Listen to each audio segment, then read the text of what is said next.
بسم الله الرحمن الرحيم. الحمد لله وحده والصلاة والسلام على من لا نبي بعده اما بعد.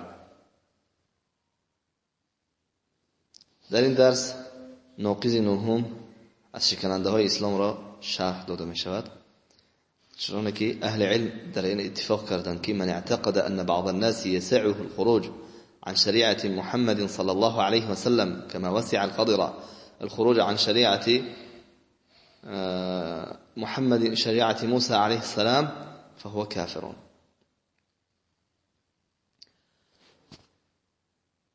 ناقض نهم این در بابت رسالت پیامبر صلی الله علیه و سلم و یا در بابت پیروی است که اهل علم در این اتفاق کردن هر کسی عقیده داشته باشد که بعضی انسان ها حق خارج شدن از پیروی پیامبر صلی الله علیه و سلم یا از شریعت پیامبر صلی الله علیه و سلم را دارد، همچنانی که خضر که در زمان موسی علیه السلام بود از شریعت موسی خارج شد بگوید، پس این عقیده که این نهم شکننده اسلام عقیدوی است و اعتقاد داخلش است، پس او شخص کافر است.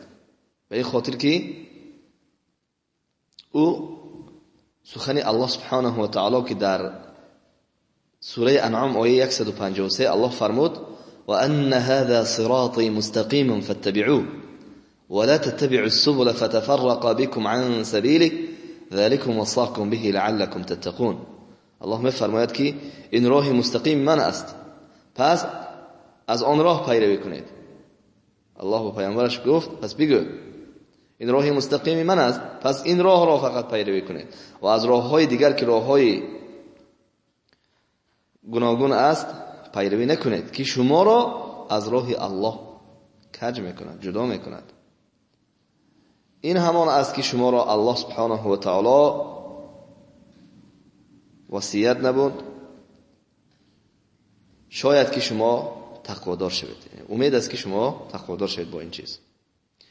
و الله سبحانه و تعالی در این آیت راهنمود پیامبر صلی الله علیه و سلم را پیروی کردنش را امر نمود. چه گفت؟ و ان هذا صراطی مستقیما فاتبعوه.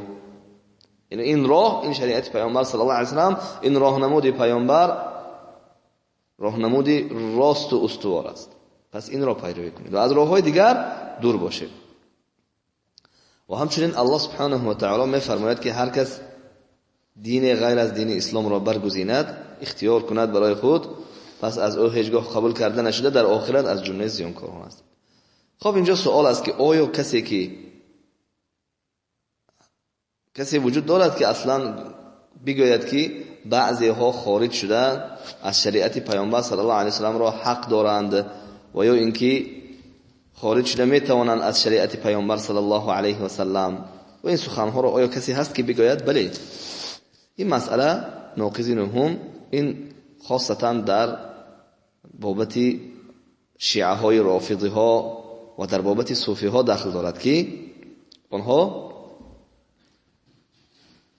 در این عقیده هستند که اولیاءها، پیرهای آنها، امامهای آنها، امامهای 12 گانه شیعه ها و صوفی ها پیرهایشان اولیاهایی که آنها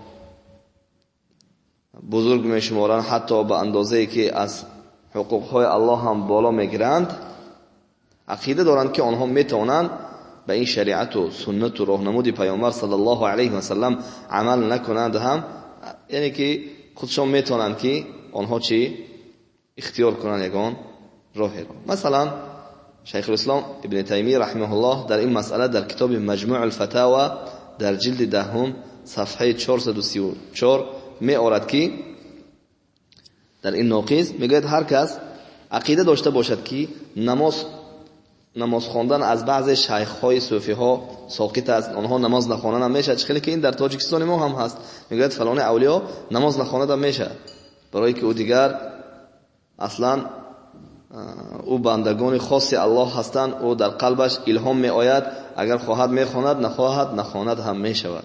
نسبت پیرهایشان کسی همین خیلی عقیده داشته باشد، میگوید بندگان الله که خاص بندگان الله هستند که آنها به نماز هم نیاز ندارند، و یا الله مردانی دارد که هیچ اصلا نیاز ندارن، احتیاجی ندارن به پیروی پیامبر، مثل خضر که نیازی به پیروی موسی نداشت. گفته با این رو دلیل میارن و حالا این دلیل چی مضمون دارد و اینها به کجا این دلیل را استفاده نمودن به اذن الله که بیان میکنیم. و در این مسئله اجماع است که با اجماع اهل علم میگه شیخ الاسلام ابن تیمیه که هر کس چنین اعتقاد را داشته باشد که دوستان الله میتونند که پیروی نکنند، خیلی که در عقیدهشان در تاجیکستان مصطفی های مشرک میگن شریعت پیامبر صلی الله علیه و سلم یعنی این برای مردم عامه است، مردم عوام است،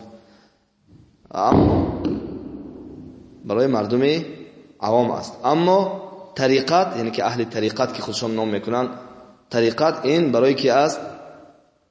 این برای اولیاء است. شریعت میگن برای کی؟ شریعت برای مردم عادی است، اما طریقت برای مردمای خاص الله که اینها اولیاء هستند. برای همون اولیاء احتیاج ندارن به این شریعت. اول شریعت برای عامه ها، بعد از آن طریقت یعنی گویا که فلان اولیاء او پیرش گویا که به درجه رسیده است، دیگه احتیاج ندارد. یعنی درجه چی است؟ به یک مرتبه بلند رسیده است که دیگر او نماز نخواند، سنت های پیامبر صلی الله علیه و سلم که راه و روش پیامبر وجود دارد اصلا احتیاج هم ندارد. میگن با اجماع اهل علم این نمود انسان ها کافر هستند.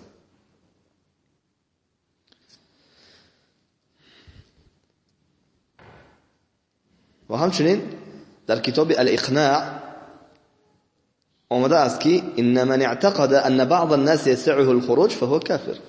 کسی اعتقاد دارد که بعضی انسان ها میتواند که شریعت پیامبر صلی الله علیه و سلم را اجرا نکند، یعنی که خارج شود، او کافر است. یعنی که در عقیده اهل سنت و الجماعت این گونه انسان هایی که در روبروی پیرشون این گونه اعتقاد دارن آنها کافر هستند. یعنی که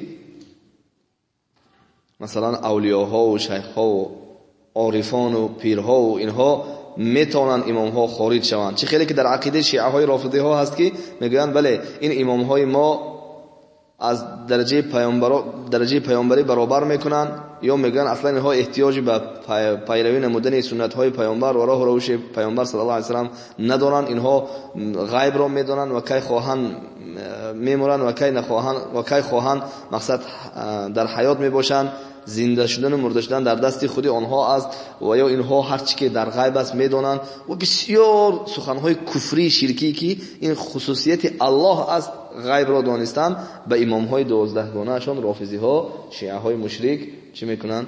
یعنی که اعتقاد میکنن. اینها در حق این گونه شخصیت ها میباشند.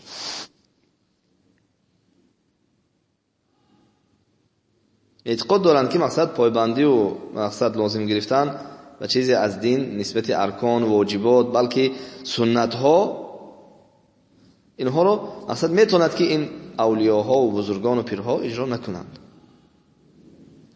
پس این البته کفر اکبر است و این را باید بدانیم که دین اسلام برای یعنی که از دین اسلام دین پیامبر صلی الله علیه و سلم وقتی که آمد دیگر دین ها و کتاب ها منسوخ شد. وقتی که دیگر دین و کتاب ها منسوخ شد پس هر کی مقصد به این ایمان ندارد یا اینکه پیروی نمی کند، ایمان دارن اینها، این صوفی ها و مشرک های رافضی اینها ایمان دارن ولیکن میگن امام ها و پیرها و پیشوای اولیاء ها احتیاج ندارن به شریعت، اونها در طریقت هستند. این طریقت چیه؟ یک روحی است که خودشان اگر که در قلبشان الله الهام میدهد، آنها خودشان چند رکعت خواهند نماز اختیار میکنند، چند با دستور میدهند، مردم میرد دست میدهد دست پیر و آنها در وقت دست پیر دادن با اجتهاد خودشان که 1000 بار لا اله الا الله بگو، 2000 بار سبحان الله یا هو یا من هو، ذکرهای بدعتی خودشان، یعنی که طریقه راهی که خودشان اختراع کرده اند گرچند خلاف سنت رسول الله صلی الله علیه و سلم باشد هم، دلیل وجود نداشته باشد هم، پیرهایشان از پیرهایشان روایت میکنند و دستور میدهند در وقتی دست دادن پیر. این طریقت است که آنها چه بشگوی که به شریعت پیامبر نیاز ندارند. این گونه عقیده کفر است. چه خیلی که امام نسائی و غیره روایت میکنند که پیامبر صلی الله علیه و سلم یک صحیفه تورات را در دست عمر ابن خطاب رضی الله عنه دید. توراتی که اصلا اصلی است، یعنی یکی از جانب الله فرستاده شده است. پیامبر صلی الله علیه و سلم چی گفتن؟ امتهوکون فیها ابن الخطاب، آیا تو شک و تردد داری ای فرزند خطاب؟ بیشک، یعنی که در قرآن تو یگان شک شبهه داری که آن را میخوانی، بیشک پاک و صافترین آن که شریعت اسلام است من برایتان آوردم که شبش مثل روز است، یعنی یگان نامعلومش نیست.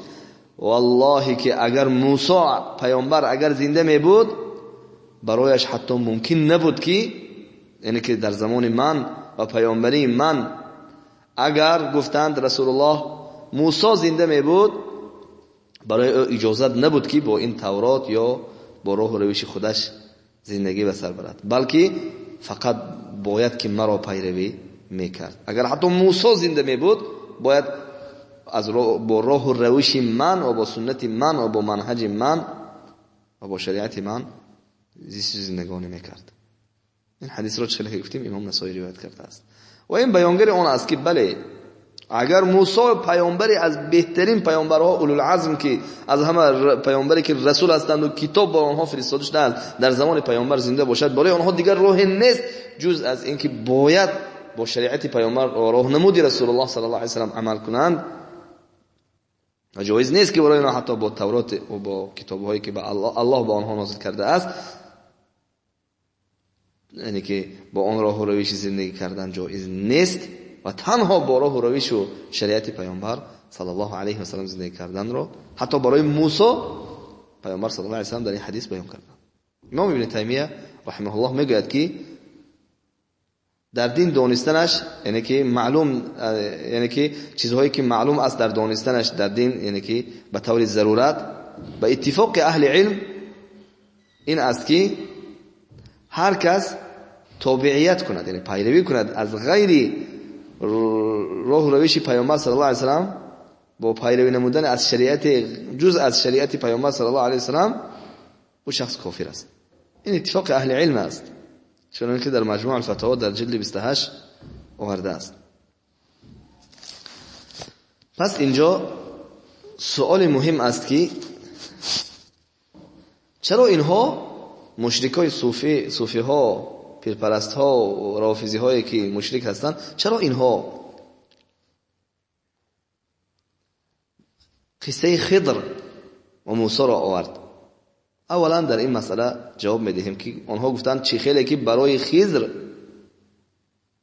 یعنی که امکانیت بود که آن خضر پیروی نکرد از شریعت موسی و خود عمل کرد. یعنی آنها اصلا خضر یکی از صالحان در روایت، یعنی که اختلاف است که اهل علم گفتن او صالح است، یکی از اولیاءهای الله است و قسم دیگر گفتن نبیه و قول صحیح این نبی است، او پیام، یعنی که یکی از نبیهای الله است با وجودی که به او کتاب صحیفه فرستاده نشده است، ولی اون نبی بود.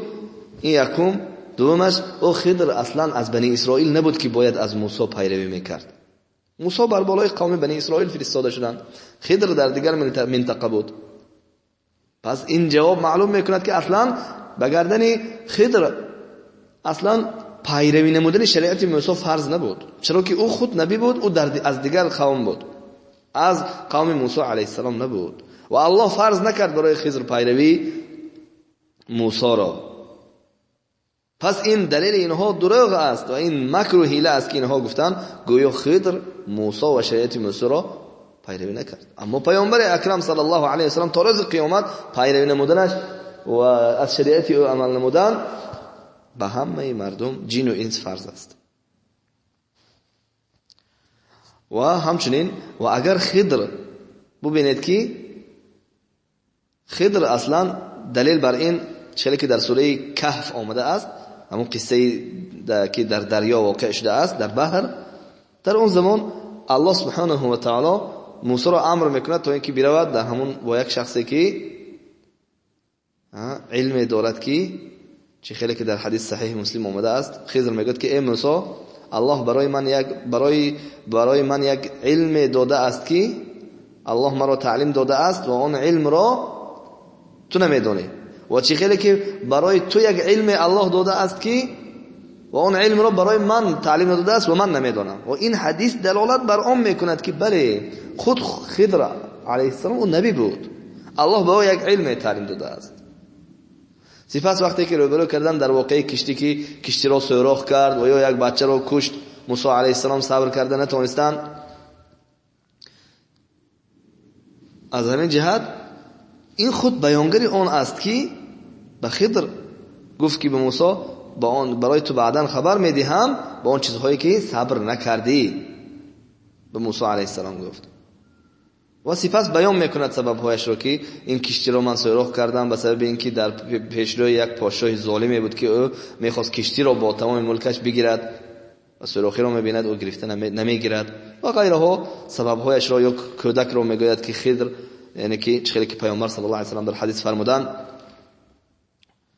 امر الله بود که به خضر او کودک رو بکشد، اگرچه او کلام میشد پدر او چنان کافر میشد که طغیانگر میشد که پدر و مادرش را بسیار عذاب میداد. از همین جهت الله امر کرد که رحمت برای پدر و مادرش و فرزند را جانش را بگیرد بکشد و امر الله.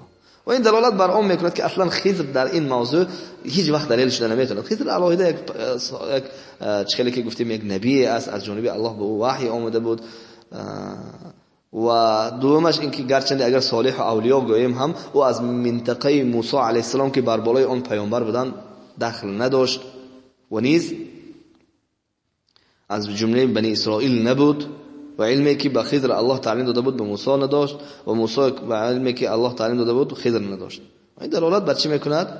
این دلیل شده نمیتواند که گویا خضر از منطقه که بر بالای آن موسی پیامبر فرستاده شدند و از اونجا باشد و او خضر از جمله امتی موسی باشد و سپس شریعت موسی را ترک کرده باشد. این طور نیست، این بهتان است نسبت خضر و موسی و این دروغ است و این فهمش غلط است که اصلا هیچ وقت پا بر جا بر دلیل نیست بلکه پا بر هوا است و این هیچگاه دلیل شده نمیتواند.